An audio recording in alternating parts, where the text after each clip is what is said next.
엄마, 학교 다녀오겠습니다. 이 말이 우리의 아침을 지배하던 그런 시절이 있었죠.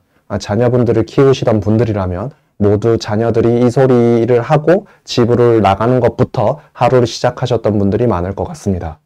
2020년에 다가온 이 코로나라는 질병이 이런 너무나 일상적인 풍경을 우리에게서 앗아갔습니다.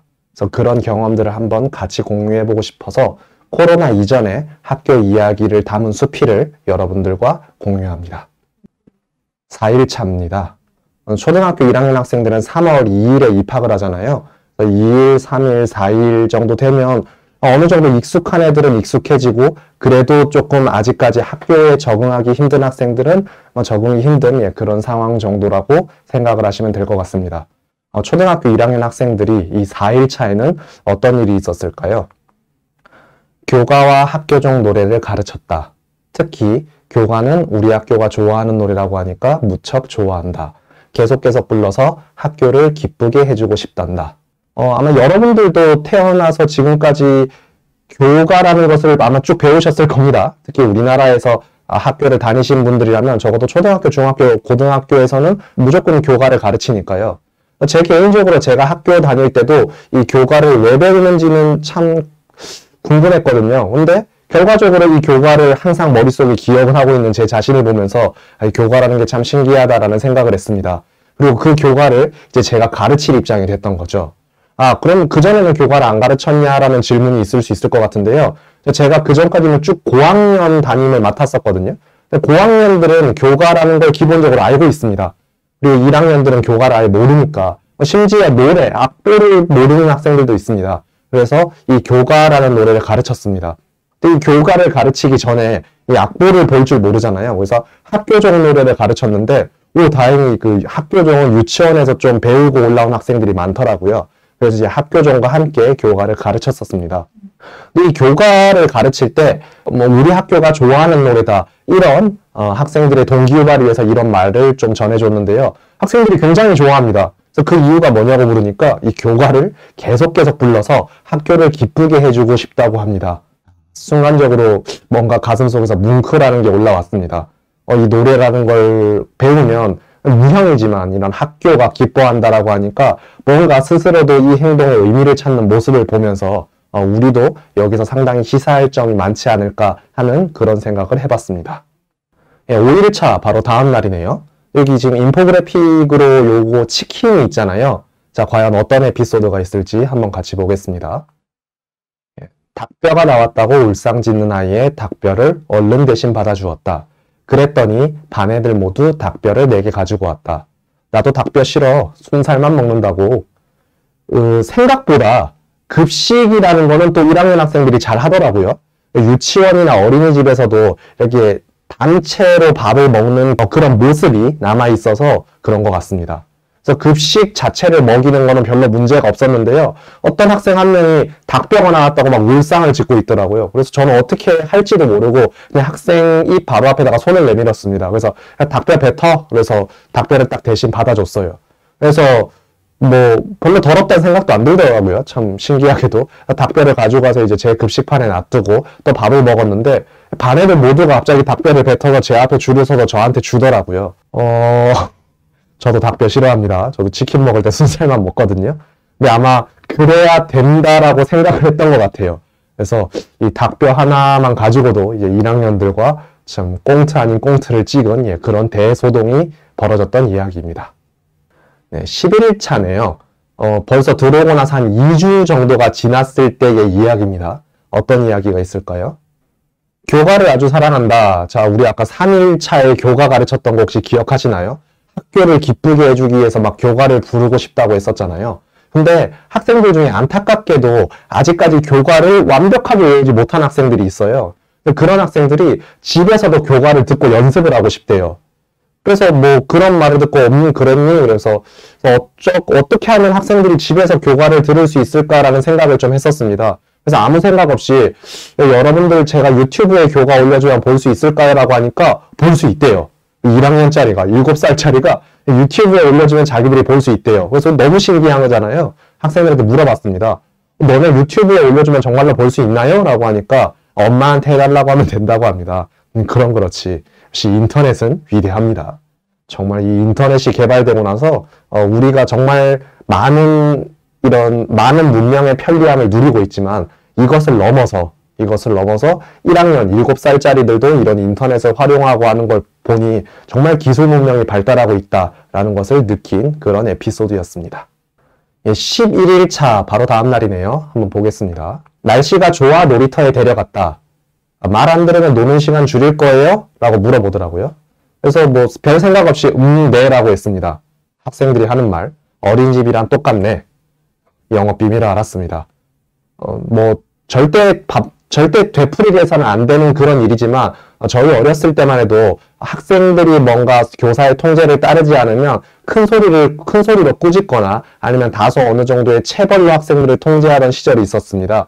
근데 저는 절대 반대하고 그게 좋은 방법이라고 생각하진 않는데요. 이 어린이집에서 학생들을 가르치는 방법이 바로 이거였던 것 같아요.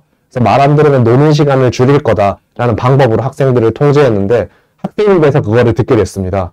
제가 어린이집 선생님을 찾아가서 그 유치원 애들 어떻게 통제하는 거예요? 라고 물어보지 않아도 학생들이 자기 입으로 이렇게 술술 말해주는 것을 보면서 정말 이 유치원 선생님들의 영업 비밀이나 노하우가 어마어마하겠구나 라는 것을 느낄 수 있는 그런 에피소드였습니다.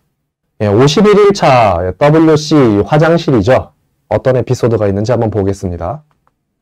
여자 화장실 변기 뚜껑이 부서졌어요. 그래서 물어봤습니다. 누가 부쉈을까요? 그래서 원래 부서져 있었어요. 제가 들어가기 전부터요. 저도 들어가기 전부터요. 저도 봤어요. 이런 식으로 말을 했는데요. 흔히 1학년 교실에서 볼 수 있는 풍경입니다. 누가 했을까요? 그러면 원래 그랬어요. 그러면서 서로 자신의 의견을 말하는데요. 이제 문제는 지금 여자 화장실 변기 뚜껑이 부서진 상황이잖아요. 근데 남학생들도 같이 변호를 하고 있다는 겁니다. 참, 얘네들이 실제로 봤을까요? 봤을 리가 없겠죠. 봤으면 큰일 나니까. 아마 다른 친구들이 본 것도 자기가 본 것처럼 착각하고 동조하는 그런 경험이 남아있는 것 같습니다. 정말 귀여운 모습이죠. 그리고 우리 모두가 저랬다고 생각하니까 우리 모두도 그런 귀여운 속성을 가지고 있다는 것을 다시 한번 느끼게 됩니다. 좀 신기하네요. 근데 사실 요즘도 많이 느끼고 있습니다. 이게 이제 학생들의 모습뿐만 아니라 우리 어른들도 마치 내가 아니라 다른 사람이 경험한 것을 나도 경험한 것처럼 그렇게 말하는 경우들이 굉장히 많잖아요. 괜히 친구가 돈 많이 벌었다고 하면 나도 막 돈 많이 번 것 같고 그런 느낌이 드는데 1학년들도 어른들과 별반 사회적인 모습은 다르지 않다. 그런 것들을 느낄 수 있는 에피소드였습니다. 64일차입니다. 요거 이렇게 들고 있잖아요. 이 도전 골든벨 같은 그런 느낌인데 실제로 학생들과도 몇 번 했었거든요. 과연 어떤 에피소드일지 살펴보겠습니다. 가정통신문을 나눠줄 때 무궁화꽃이 피었습니다로 가져가게 했다. 내가 앞에서 칠판을 보고 있고 내 옆에 가정통신문을 놓아두는 식이다. 내가 생각해도 기가 막힌 게이미피케이션이다. 이러니 학교가 재밌을 수밖에. 요 게이미피케이션이라는 거는 요즘 최신 트렌드의 교육 방법 중에 하나인데 게임화라고 번역이 됩니다. 즉 모든 활동을 게임으로 만들어서 학생들과 공유하는 그런 거라고 생각을 하시면 되는데요. 이 무궁화꽃이 피었습니다 놀이는 다들 아시죠? 이렇게 무궁화꽃이 피었습니다 그러고 뒤돌아보고 있을 때 움직이고 하는 그런 겁니다. 이 가정통신문을 학생들한테 나눠주잖아요. 아마 여러분들도 어렸을 때 이런 가정통신문, 유인물이라고도 부르죠. 이런 것들을 집에 가져가셨던 그런 경험이 있을 겁니다. 근데 그때 경험이 어떠셨나요? 그냥 이렇게 쭉쭉쭉 나눠주면 이게 뒤로 전달해서 그렇게 나눠줬던 걸로 그렇게 기억을 하고 있는데요. 뭔가 좀 학생들과 새롭고 재밌는 것을 공유하고 싶어서 이거를 무궁화꽃이 피었습니다랑 결합을 해봤었거든요. 어떻게 하냐면 저는 칠판을 보고 있고요. 제 책상에다가 가정통신문을 쭉 쌓아놓습니다. 그래서 제가 칠판을 보는 동안 무궁화꽃이 피었습니다 하면 학생들이 조금씩 슬금슬금 나와서 가정통신문을 한 장씩 가져가는 겁니다. 중간에 제가 딱 보면 학생들이 멈추고 물론 이제 게임은 아니고 실제로 이거는 가정통신문을 가져가게 하는 데 목적이 있기 때문에 술래가 발생해도 딱히 잡지는 않습니다. 그리고 이 1학년 애들 특성상 자기가 이제 무궁화꽃이 피었습니다 해서 술래가 돼도 술래 아니라고 우기거든요. 그래도 상관없습니다. 저는 가정통신문을 주게 하는 게 주 목표였기 때문에. 그러면서 이제 가정통신문 하나를 나눠줘도 학교가 정말 너무너무 재밌었어요 라고 말하는데 제 스스로도 이거 제가 생각해도 내가 1학년 때 이런 식으로 가정통신문 가지고 가라고 했으면 정말 재밌었겠다라는 생각이 들었습니다. 그래서 막 학생들이 재밌다고 할 때 제 속으로 야, 이러니까 학교가 재밌을 수밖에 라고 생각했던 그런 에피소드였습니다. 91일차네요. 이 정도면 벌써 여름방학 하기 일보 직전이거든요. 어느 정도 학생들이 이 1학년 교실에 완벽하게 적응을 한 상황입니다. 물론 어른들의 눈으로 보기에는 무슨 완벽한 무슨 아직까지 서툰 부분이 많다라고 느껴질 수 있겠지만 본인들이 생각할 때는 자기들이 학교에 완벽하게 적응했다고 느끼는 그런 단계입니다. 왜 그런 말을 쉽게 쓰냐고요? 얘네들이 하는 말이 있어요. 뭐냐면 빨리 2학년이 되고 새로 1학년이 들어왔으면 좋겠어요. 그러면 제가 1학년들한테 가르쳐 줄 거예요 라고 말합니다. 스스로 굉장히 완벽하게 적응이 된 그런 모습을 보여주죠. 90일 차에는 어떤 일이 있었는지 살펴보겠습니다. 사과 모양 포스트잇에 사과 편지 쓰기를 했다. 가장자리에 색칠을 하라고 했더니 친구에게 무슨 색을 좋아하냐고 묻는다. 어른보다 낫다. 이것만 보게 되면 어떤 상황인지 잘 이해가 되시지 않을 수도 있을 것 같습니다. 학교에서는 사과데이, 애플데이라는 행사를 하나를 합니다. 뭐냐면 사과할 일이 있는데 사과하지 못했던 학생들한테 뭔가 사과를 하는 그런 행사인데요. 사과 모양으로 생긴 포스트잇에 사과 편지를 쓰는 걸 합니다. 이 사과 편지를 할 때 당연히 이 편지를 예쁘게 꾸며서 주면 좀 더 좋겠죠. 우리 학생들의 소근육 발달에도 도움이 되고. 그래서 한번 이 예쁘게 꾸며보라고 해서 이 가장자리에다가 테두리에 색칠을 하라고 했습니다. 근데 그랬더니 바로 나타나는 게 친구한테 물어봅니다. 아마 그 친구가 이 사과 편지를 받을 학생인 것 같습니다. 그래서 그 친구한테 무슨 색을 좋아하냐라고 물어봅니다. 야, 이 사과라는 거는 하는 사람이 중요한 게 아니라 받는 사람이 중요하다라는 거를 학생들도 어느 정도 알고 있었던 것 같습니다. 굉장히 신기하더라고요. 이 자기중심적 사고라고 해서 어린 학생들일수록 자기중심적으로 모든 세상에 있는 걸 파악하는 경우가 굉장히 많거든요. 예를 들어서 지나가다가 친구랑 이게 부딪혔어요. 근데 자기는 부딪힌 걸 못 느꼈어요. 근데 친구는 부딪히는 걸 느꼈대요. 그럴 경우에 1학년은 그럴 수도 있겠다라는 생각을 거의 하지 않습니다. 그냥 나는 안 부딪혔는데 저 친구가 나랑 부딪혔다고 우겨요라고 생각을 하는데 이 사과 편지를 쓰면서 이런 모습을 보여주는 거 보니까 어떤 측면에서는 어른보다 낫다라는 것을 느낀 그런 에피소드였습니다. 95일차입니다. 거의 막바지로 와가네요. 이제 좀 있으면 여름방학이 나고 이 책도 거의 끝나가는데요. 95일차에는 어떤 일이 있었을까요? 왜 학교에 와야 하는지 물어보는 학생이 있었다. 수학, 글자 공부는 집에서도 할 수 있지만 여럿이 모여 이야기를 나누거나 다양한 활동을 함께하는 것은 학교에서만 할 수 있다고 말해 주었다. 학교에 와야 하는 이유에 대한 대답이 이 정도면 될까? 왜 학교에 와야 하는지라는 질문은 교사들 사이에서도 굉장히 대답하기 어려운 질문일 것 같습니다.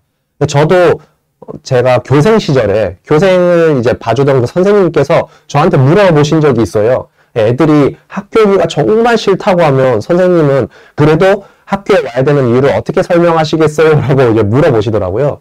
그래서 대답하기가 너무너무 어려웠었는데 그 선배님의 말씀은 그냥 오는 거야 라고 대답을 해주라고 하더라고요. 그래서 저도 사실 1학년 학생들한테 그냥 오는 거야 라고 대답을 해주려고 하다가 그래도 제가 90일 동안이 1학년 스승들한테 배운 게 있어서 이런 식으로 말을 해줬어요.